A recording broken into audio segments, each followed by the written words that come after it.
कहा जाता है कि जंग में जीतना जरूरी है, वो जीत कैसे भी हो। मध्य प्रदेश की राजनीति में भी कुछ ऐसा ही हो रहा है।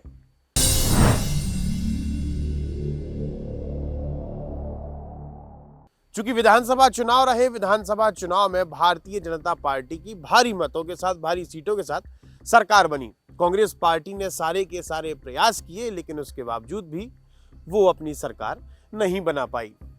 लेकिन कांग्रेस पार्टी अब अपना गम भुलाकर लोकसभा चुनाव की तैयारियों में जुट चुकी है। चूंकि मध्य प्रदेश कांग्रेस पार्टी को नए प्रदेश अध्यक्ष भी मिल चुके हैं, जीतू पटवारी। जीतू पटवारी ने एक फरमान जारी किया है, जहां पर हारे हुए विधायक प्रत्याशी 6 तारीख को राजधानी भोपाल आएंगे और पीसीसी में एक बैठक होगी।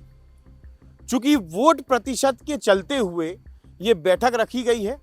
सबसे पहले हम आपको बताते हैं कि भारतीय जनता पार्टी की प्रतिक्रिया क्या है। कांग्रेस पार्टी के नए अध्यक्ष जितेंद्र पटवारी जी बोलते हैं कि हमारी पार्टी में अब गुटबाजी नहीं चलेगी।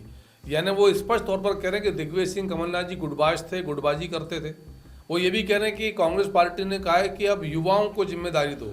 यानी जो बुजुर्ग लोग हैं, दिग्विजय कमलनाथ जी, उनकी समापन, उनकी राजनीतिक रिटायरमेंट, कांग्रेस से राम राम, क्या करने वाले हैं। तो मूल विषय सिर्फ ये है कि कांग्रेस पार्टी को ना तो नीति की स्पष्टता है, न नियत की स्पष्टता है, न नेता की स्पष्टता है। इसीलिए कांग्रेस इस नीति का शिकार है। इसी के साथ ही कांग्रेस पार्टी ने भी कहा है कि हम लगातार इसी प्रकार से चुनाव लड़ते रहेंगे, क्योंकि हमारे पास शक्ति, हमारे पास संगठन है। वह भारतीय जनता पार्टी हमारी गुटबाजी से चिंतित हो रही। मैं डंके की चोट कहता हूँ, मुझे ये स्वीकार करने में कोई गुरेज नहीं है कि हमारे यहाँ गुटबाजी है। इसलिए है कि 138 साल से हमारे यहाँ लोकतंत्र है, मनभेद नहीं है। मतभेद हो सकते हैं, और जिस राजनीतिक पार्टी में मतभेद और उसके बाद लोकतांत्रिक ढंग से खुली चर्चा नहीं होगी, जैसा भारतीय जनता पार्टी में मौजूदा स्थिति में हो रहा है, वह किसी भी दिन नष्ट हो जाएगी।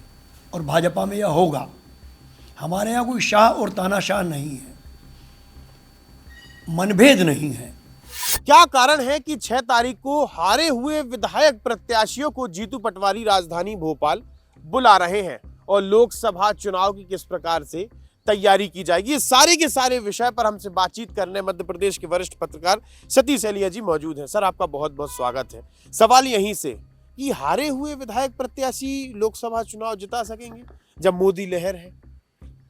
देखिए, अगर आपकी हार हुई है और बहुत ज़बरदस्त अगर हार हुई है, तो सबसे महत्वपूर्ण बात है कि हार के कारणों की समीक्षा करना, और हारने के जो यथार्थवादी कारण है, जो वास्तविक कारण है कि कोई प्रत्याशी क्यों हारा, वो प्रत्याशी से बेहतर शायद ही कोई बता सके। तो ये अलग बात है कि हम कहें कि मोदी के चेहरे पर भारतीय जनता पार्टी जीत गई, वो बड़ी प्रचंड लहर थी, लेकिन कई सारे प्रत्याशी ऐसे भी रहे होंगे कांग्रेस के जो हारे हैं, या भारतीय जनता पार्टी के भी जो मंत्री थे वो भी चुनाव हारे हैं। और अगर लहर इतनी ज़्यादा थी तो वो कैसे हार गए? तो हारने के प्रधानमंत्री के चेहरे के अलावा भी कारण हैं। भारतीय जनता पार्टी भी समीक्षा कर ही रही होगी, भले वो उसने बहुत बड़ी जीत हासिल की है, लेकिन वो उसके मंत्री क्यों हारे, इस पर विचार भारतीय जनता पार्टी भी कर ही रही होगी। कांग्रेस का मुझे लगता है कि जीतू पटवारी खुद भी अपना चुनाव हारे हैं। उनको अच्छी तरह से पता होगा कि चुनाव हारने की वजह क्या रही हैं, क्योंकि वो भी बड़े कॉन्फिडेंट थे कि मैं जीतूंगा, और वो लोकप्रिय भी अपने क्षेत्र में हैं, और जीतने की मतलब सबके लिए बड़ी चौंकाने वाली बात थी कि जीतू पटवारी जैसा यंग आदमी हार गया चुनाव। तो उनको भी जीत के कारण पता होंगे, और वो इसी वजह से मुझे लगता है, इसी से प्रेरित होकर वो बाकी जो प्रत्याशी जो उनके हारे हैं, उनके मुंह से वो सुनना चाह रहे होंगे कि हार के आखिर कारण थे। हार का कारण ये भी हो सकता है कि पार्टी के अंदर गुटबाजी रही हो, किन्हीं लोगों ने उनको हरा दिया हो, टिकट वितरण को लेकर असंतोष हुआ होगा। तो इन सारे कारणों को एक बार अगर ठीक से कांग्रेस समझ लेती है, तो निश्चित रूप से लोकसभा के चुनाव में वो उस तरह से प्रत्याशी चयन उस तरह से कर सकती है, या उन चीज़ों को दूर कर सकती है, उन कारणों को दूर करने की कोशिश कर सकती है जिनकी वजह से चुनाव हारे हैं लोग। अब हमें ये भी नहीं भूलना चाहिए कि 1977 का जब चुनाव हुआ था तो इंदिरा गांधी की बड़ी भारी पराजय उसमें वो हुई थी। मतलब उस वक्त ये तक लग रहा था, कई लोग ये तक कह रहे थे कि इंदिरा गांधी अब देश छोड़कर चली जाएंगी यहाँ से, और एक उनके बहुत नज़दीकी लोगों ने बाद में ये कहा भी था, उनकी इस तरह की एक तैयारी भी थी, उनको भय था कि मैं कहीं जेल में तो नहीं डाल दी जाऊँगी। लेकिन हमने देखा 2.5 साल बाद वो जोरदार ढंग से वापस आई।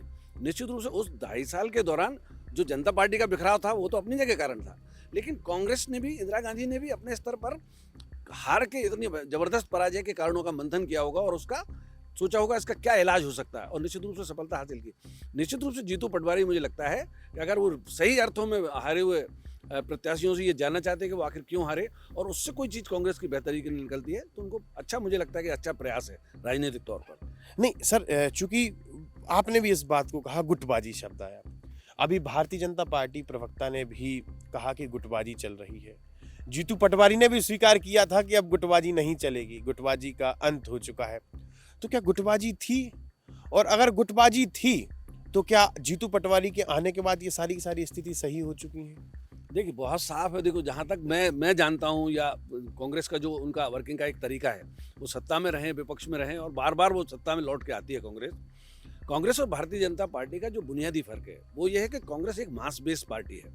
भारतीय जनता पार्टी की तरह उसमें संगठन उस तरह का नहीं है। हालांकि भारतीय जनता पार्टी का भी एक लेवल पर जाकर कांग्रेसीकरण एक हिस्से में तो हो ही गया कम से कम, हालांकि वो इतना ज़्यादा नहीं है कि वो भारतीय जनता पार्टी को मतलब डिफीट की तरफ ले जाए।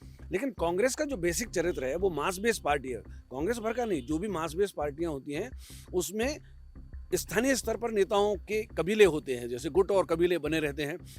एक वक्त में मध्य प्रदेश में श्यामाचरण शुक्ल, विद्याचरण शुक्ल का गुट था, अर्जुन सिंह का एक अलग गुट था। बाद के वक्तों में हमने देखा कि उनके गुट वो कमजोर होने लगे, अजीत जोगी का एक गुट बन गया था, सुरेश पचौरी का भी एक छोटा सा गुट बन गया था, राज्यसभा में रहे हमेशा वो, और विधानसभा का हमें पता है वो चुनाव दिग्विजय सिंह, कमलनाथ, वो गुट तो बन जाते हैं। अब जैसे मध्य प्रदेश में कांग्रेस की अगर हम बात करें, लग जरूर रहा है कि कमलनाथ को अलग हटा दिया गया है, कमलनाथ को एक तरह से छिंदवाड़ा वापस भेज दिया गया है, या दिग्विजय सिंह के घर में उनके भाई उनका चुनाव हार गए हैं, उनके पुत्र को कम मार्जिन से जीत मिली है। लेकिन कांग्रेस की जहाँ तक बात है तो मध्य प्रदेश भर में दिग्विजय सिंह का भी गुट है, कमलनाथ का भी गुट अभी मौजूद है। ये हो सकता है कि जीतू पटवारी अपने स्तर पर कोई अपना कोई गुट बना रहे हो सकता है कि नए समीकरणों में एक ऐसा गुट बनने की तैयारी हो कांग्रेस के अंदर जो प्रभावी रहेगा लोकसभा के टिकट वितरण में, या कभी राज्यसभा में कोई सीट खाली होगी तो उसमें वो प्रभावी रहेगा। तो एक तरह से ये दो लोकसभा चुनाव की तैयारी भी हम इसको कह सकते हैं, या हम ये कह सकते हैं कि कोई नया गुट पैदा होने को है, उस तरफ वो कांग्रेस अब जा रही है। मतलब कुल मिलाकर नई पैनल बनने की बात हो रही है। बिल्कुल हो सकता है। चूंकि ये देखने को मिलता है, जब कमलनाथ मध्य प्रदेश कांग्रेस पार्टी के अध्यक्ष बने थे, उनका इतना बड़ा गुट नहीं था, पैनल इतनी बड़ी नहीं थी, लेकिन मध्य प्रदेश जैसे ही अध्यक्ष बने तो लगातार कुछ लोग जो दिग्विजय सिंह के लोग थे, कुछ लोग अजय सिंह राहुल के थे, कुछ लोग अरुण यादव के, वो साथ में मिलके आ गए। खुद दिग्विजय सिंह का कोई गुट नहीं था, दिग्विजय सिंह खुद अर्जुन सिंह गुट के थे, और बाद में अर्जुन सिंह का दिग्विजय सिंह से अलग एक गुट हो गया, और अर्जुन सिंह का गुट जो है वो एकदम दरकिनार कर दिया गया और दिग्विजय सिंह एक बड़ा गुट बन गया। मैं वही कह रहा हूँ, ये पीढ़ी का परिवर्तन कांग्रेस के लिहाज से हम देखें तो एक पीढ़ी का परिवर्तन है, एक कोई बड़ा गुट पैदा होने को है। और कमलनाथ का भी अपना गुट था 1980 में, जब से वो मध्य प्रदेश आए थे, पहली बार सांसद बने थे, तब से लेके जो मुख्यमंत्री और प्रदेश अध्यक्ष बने वो तब तक उनका गुट पहले से मौजूद था। मुख्यमंत्री बनने के बाद उनका गुट वो बड़ा हो गया, सत्ता के साथ बढ़ता है। जीतू पटवारी सत्ता में तो नहीं है, लेकिन वो प्रदेश कांग्रेस अध्यक्ष बन गया, तो कांग्रेस की सत्ता संगठन में तो उनका एक पद उनको मिल गया है ना महत्वपूर्ण, और उनको पूरी तरह से एक तरह से हम कहें कि राहुल गांधी एक बहुत करीबी माना जाता है, तो मध्य प्रदेश में वो चाहेंगे वो वैसा कर सकेंगे। निश्चित रूप से एक नया गुट बनने को है। मुझे ऐसा लगता है कि जीतू पटवारी का अपना एक गुट बड़ा इमर्ज होकर सारी एक्सरसाइज के बाद सामने आएगा। तो वही सवाल उठता है कि चुनाव के पहले जब 2023 के विधानसभा चुनाव हो रहे, टिकट वितरण के समय कमलनाथ ने खुले तौर पर कहा था कि अगर तुम हार गए तो भगा दिए जाओगे।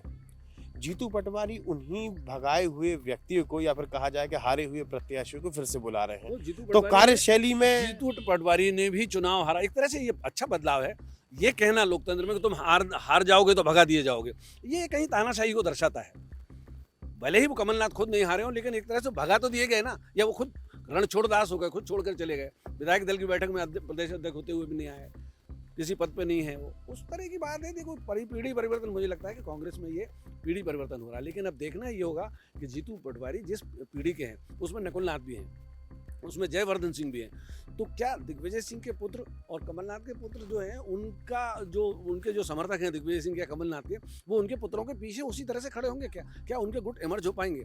निश्चित रूप से जो उनका हाई कमान है, कांग्रेस के जो सुप्रीम लीडर हैं बिना किसी पद के, राहुल गांधी, उनका आशीर्वाद तो जीतू पटवारी के साथ है। जयवर्धन सिंह और नकुल नाथ के साथ तो कम से कम अभी नहीं है।